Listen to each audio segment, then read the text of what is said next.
Bang Alvan Kapaula, hari ini agendanya ke Komnas Perempuan seperti apa mungkin Bang? Oke, baik, terima kasih teman-teman. Pada hari ini kami berempat ya, kami berempat maksudnya bersama dengan Mbak Pola, di mana kuasa hukum di sini ada saya, Mbak Siti Aminah, dan kemudian juga Mas Ainul. Gitu.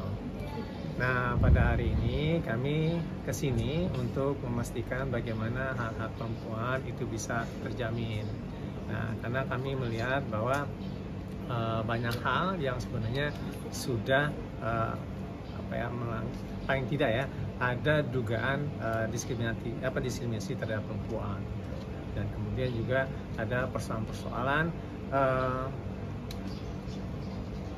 yang sebenarnya tidak bisa dikategorikan sebagai sesuatu yang perlu diungkapkan terkait dengan pendekatan seorang perempuan sebenarnya gitu ya. Jadi di situ ada dugaan diskriminasi dan dugaan dari kekerasan terhadap perempuan. Itu kira-kira dari saya. Nah, nanti mungkin Mbak Ami atau Siti Aminah bisa menjelaskan lebih mendetail terkait dengan apa saja yang telah kita diskusikan di dalam dan apa-apa saja nanti yang akan sikap dari Komnas HAM ke depan, dan bagaimana juga teman-teman bisa menghubungi dari komisioner terkait dengan permasalahan ini. Itu kira-kira dari saya. Mungkin setelah itu Mbak Ami silakan. Kami menjelaskan tadi diskusinya apa aja intinya. Iya, jadi Ibu Paula dan kami diterima oleh 3 orang komisioner, yaitu Ibu Sundari, Kang Irwan, dan Bapak Daden Sukendar. Kami menyampaikan 2 laporan. 1 laporan dugaan kekerasan dalam rumah tangga yang diduga dilakukan oleh suami atau saat ini oleh suami gaib. Kemudian pengaduan terkait pernyataan pejabat publik yang diskriminatif. Komnas Perempuan yang diwakili oleh ketiga komisioner telah menerima pengaduan kekerasan berbasis gender dalam bentuk kekerasan fisik, kekerasan psikis, kekerasan seksual, dan kekerasan ekonomi yang dialami oleh Ibu Paula sebagai istri. Dalam hal ini kami juga sudah menyampaikan bukti berupa CCTV dan keterangan dari ahli digital forensik yang menilai rekaman CCTV yang memperlihatkan kekerasan fisik yang dialami oleh Ibu Paula. Kemudian juga kami menyampaikan bahwa untuk bentuk kekerasan ekonomi dalam hasanah hak asasi perempuan itu dapat dikategorikan sebagai bentuk kontrol ekonomi dan eksploitasi ekonomi. Terakhir memang kami menyampaikan pengaduan terkait dengan pernyataan juru bicara dari Pengadilan Agama Jakarta Pusat. Mengapa? Karena Jakarta Selatan. Karena Indonesia sudah meratifikasi Konvensi Penghapusan Segala Bentuk Diskriminasi Terhadap Perempuan. Nah, di dalam salah satu mandatnya itu negara, termasuk pejabat negara, diminta untuk menahan diri dan tidak melakukan tindakan diskriminasi melalui pernyataan-pernyataan yang sifatnya stereotip gender.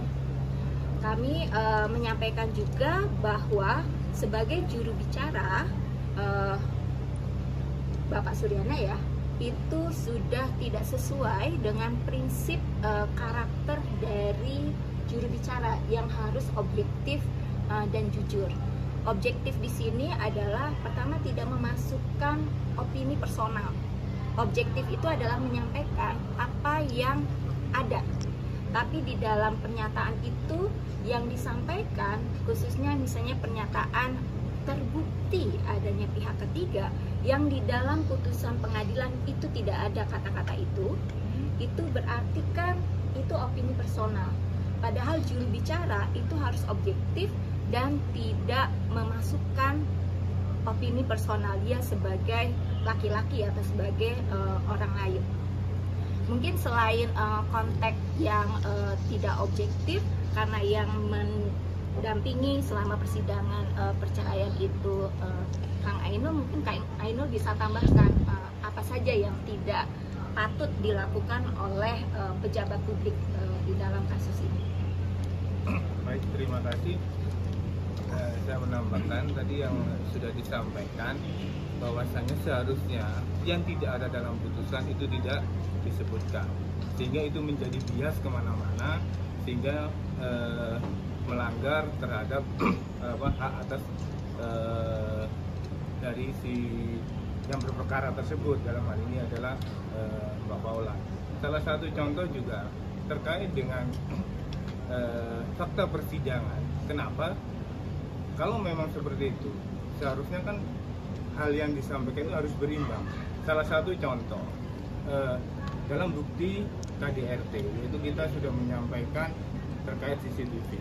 Seharusnya hal seperti itu juga disampaikan, kan gitu. Tapi itu tidak.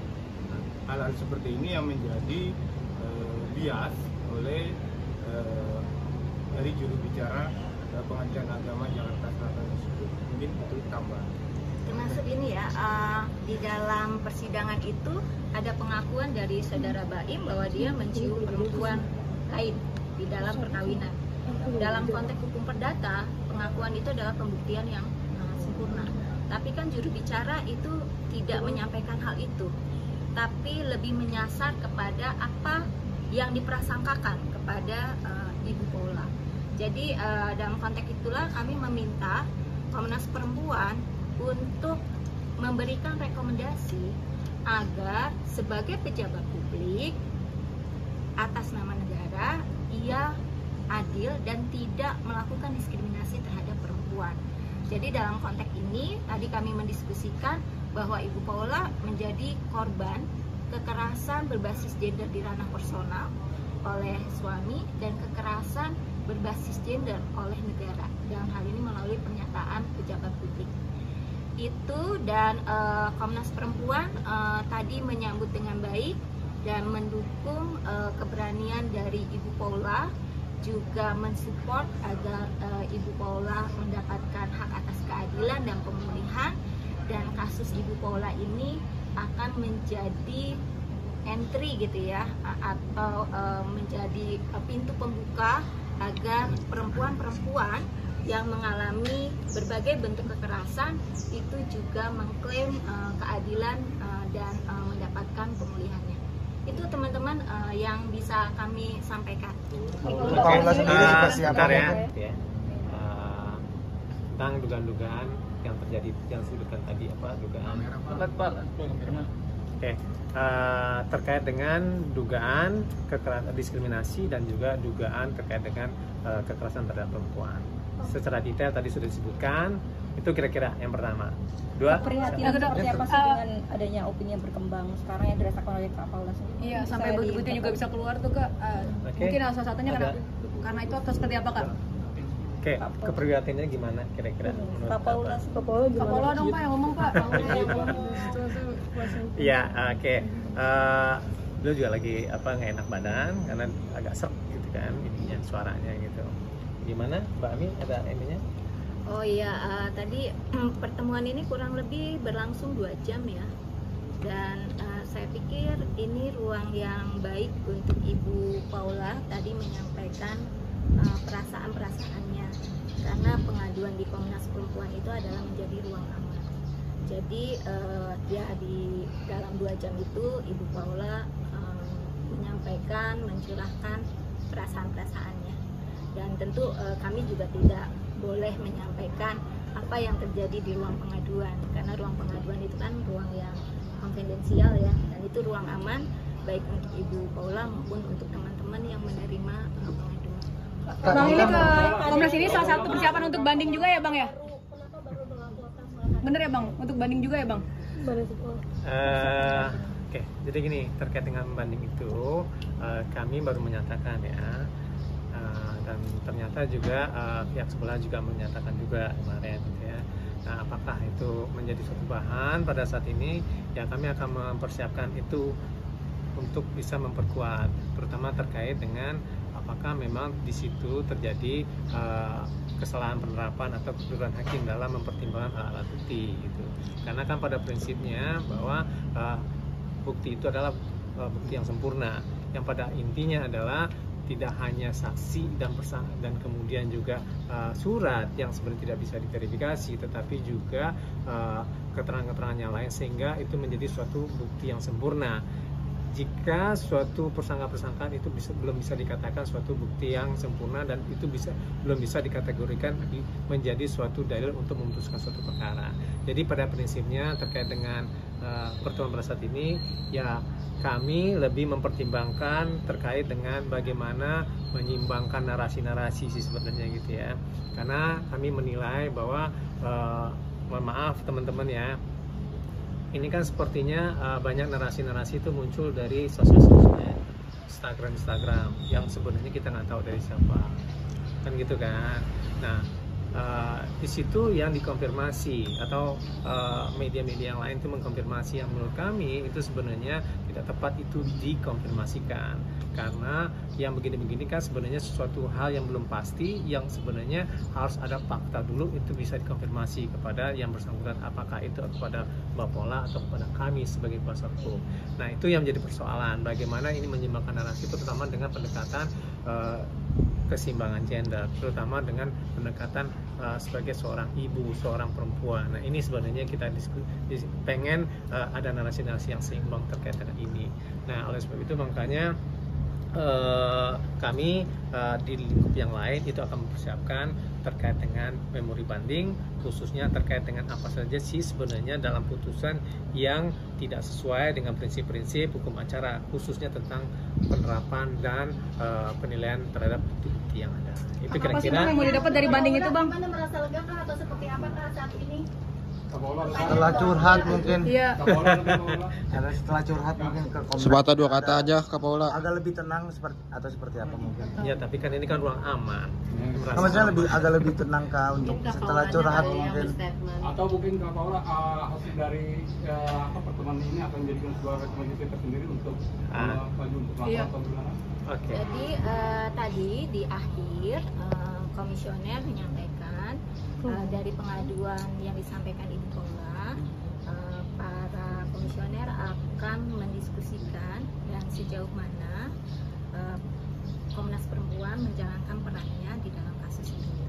Tapi kalau tadi ditanya adalah Komnas Perempuan selalu mendukung upaya setiap perempuan untuk mendapatkan keadilan, mendapatkan hak-haknya.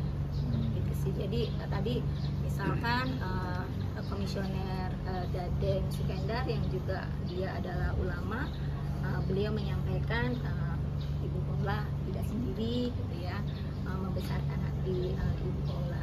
Jadi kedatangan ke sini tidak hanya misalnya untuk melaporkan, tapi juga kami ingin mendapatkan penguatan untuk Ibu Paula, bahwa Ibu Paula tidak sendiri di dalam menghadapi masa-masa sulit ini.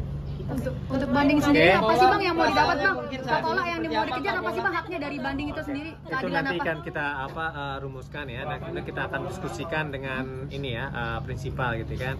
Kami pikir udah cukup, karena itu akan agak mendalam dan itu mungkin strategi kami dalam proses pendampingan nanti. Kapolda perasaannya mungkin saat ini bukti-bukti yang terkuat, Bang. Bang, untuk bukti-bukti yang terkuat kecewa nggak sih, Bang? Bukti-bukti yang tersebar, bukti-bukti pengadilan, Bang. Cukup ya, Bang, masih banyak ya. Iya, kenapa kemarin kenapa nggak sekalian kemarin, Bang? Sama kekerasan seksual. Udah cukup mungkin ya. Karena begini, kami tidak menanggapi dan merespon itu. Karena lebih penting pada saat ini adalah bagaimana untuk yang begini-begini kan nanti kan disiarkan gitu kan. Nah, ini kan dalam artian anak juga akan melihat ini semua gitu kan.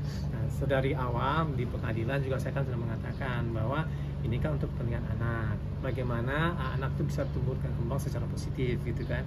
Nah, Mbak Paula dari awal kan bilang begitu. Nah, kalau misalnya ini diutarakan, kan ini kan sebenarnya menjadi sesuatu hal yang tidak bagus pada anak. Mungkin itu aja mungkin dari kami gitu ya. Terima kasih banyak dan mohon maaf bagi teman-teman, bukan ingin membatas-batasi dari kerja teman-teman, enggak, tapi lebih pada menjaga dari anak-anak sendiri. Bang, kalau banding itu kan berarti ada yang tidak didapat dari haknya, maksudnya ada yang diperjuangkan lagi. Nah, dari banding itu apa yang diperjuangkan haknya, Bang? Keadilan dalam apa, Bang? Lebih spesifiknya? Ya keadilan. Berarti merasa nggak adil, Bang? Merasa nggak adil putusannya gitu, Bang? Ya, putusan itu memang dirasakan tidak adil. Apa aja Bang yang nggak adil? Poinnya aja Bang yang nggak adil. Spesifik ya, perhatikan. Terkait bukti-bukti yang terkuak gimana tuh, Bang? Itu lain lagi. Itu nanti kita akan mempertimbangkan langkah-langkah yang lainnya. Ada langkah hukum nggak sih? Langkah hukum nggak, Bang, untuk bukti-bukti yang terkuak, Bang? Itu nanti. Itu nanti. Nanti silakan aja ditanyakan ke komisioner yang menerima pengaduan. Ya. Akan melanjutkan ke hukum terkait Itu nanti. Langkah apa lagi akan Kami sekali lagi kami masih berkonsentrasi pada pengaduan ke Komisi Yudisial, ke Badan Pengawas, dan menyiapkan memori banding. Iya. Terkait pilihan misalnya kenapa tidak diadukan ke kepolisian dan seterusnya, izinkan ini kami diskusikan terlebih dahulu. Dan sekali lagi seperti tadi disampaikan oleh Bang Alfon, Ibu Paula memiliki kepentingan agar tumbuh kembang anak itu tidak terganggu, termasuk dari dampak-dampak pemerintahan. Nah, kami ke sini tentunya juga kami mengharapkan dukungan dari Komnas Perempuan terkait kasus ini, karena bagaimanapun kasus ini sangat kental dengan kekerasan berbasis gender. KDRT-nya kapan sih, Bu, kalau boleh tahu? Terjadinya masih dalam pernikahan gitu, Ibu? Iya, KDRT masih dalam pernikahan. Tahun berapa tuh Bu? Tahun berapa? Cukup ya. Mungkin nanti bisa ditanyain kepada bisa berhubungan dengan komisioner di Komnas untuk bisa di mana tadi di info. Oh ya, ya teman-teman silakan saja berkomunikasi dengan bagian media di Komnas Perempuan, nanti untuk ini akan didistribusikan ke komisioner atau yang menerima pengaduan. Oke, teman-teman, thank you.